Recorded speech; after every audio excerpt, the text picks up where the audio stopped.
La bonne équation? Chimie plus médecine, le tout multiplié par des entraînements.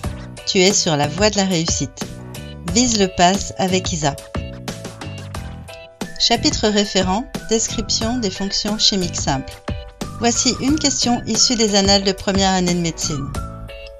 On s'intéresse ci-après à la structure chimique de la vitamine B9, également dénommée acide folique.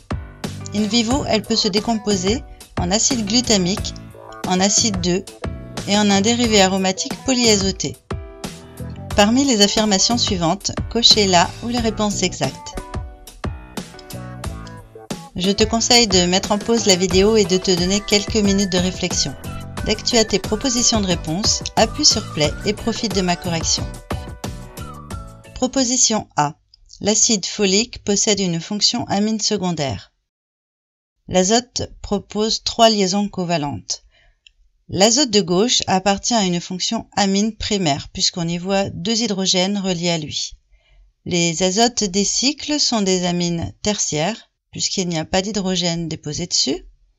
Et enfin, l'azote en bas à droite porte un hydrogène, c'est donc bien une amine secondaire. Attention au piège, l'azote supérieur appartient à une fonction amide. La proposition A est vraie. Proposition B. L'acide glutamique représenté ci-dessus est l'acide S2-aminopentane 1,5-dioïque. Numérotons la chaîne carbonée de sorte que la fonction amine est le plus petit numéro. 1, 2, 3, 4, 5. L'amine est bien positionnée sur le deuxième carbone. Celui-ci est asymétrique. Il porte un azote donc en position 1, un hydrogène donc en position 4 et en plus en arrière du plan. Il porte également 2 carbones, le carbone C1 qui porte l'équivalent de 3 oxygènes puisqu'une double liaison O et une liaison simple O, le carbone C3 qui porte un carbone et 2 hydrogènes. C1 est donc prioritaire sur C3. Il est à la deuxième position et C3 à la troisième. Le sens de rotation est anti-horaire. C'est donc bien une configuration S. La proposition B est vraie. Proposition C. L'acide glutamique représenté ci-dessus est l'acide R2-aminobutane 1,4-dioïque.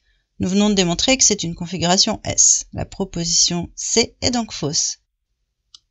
Proposition D. L'acide 2 représenté ci-dessus est l'acide para-aminobenzoïque.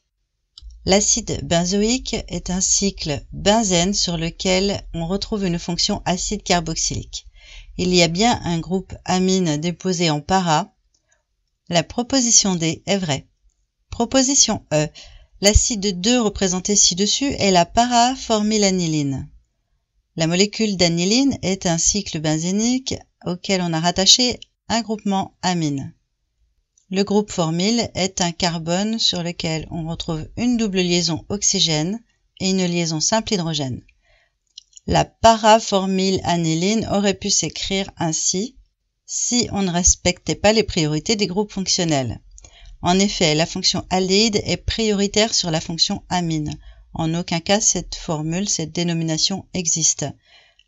La proposition E est fausse. Continue à t'entraîner avec ces nouvelles questions issues des annales de première année de médecine.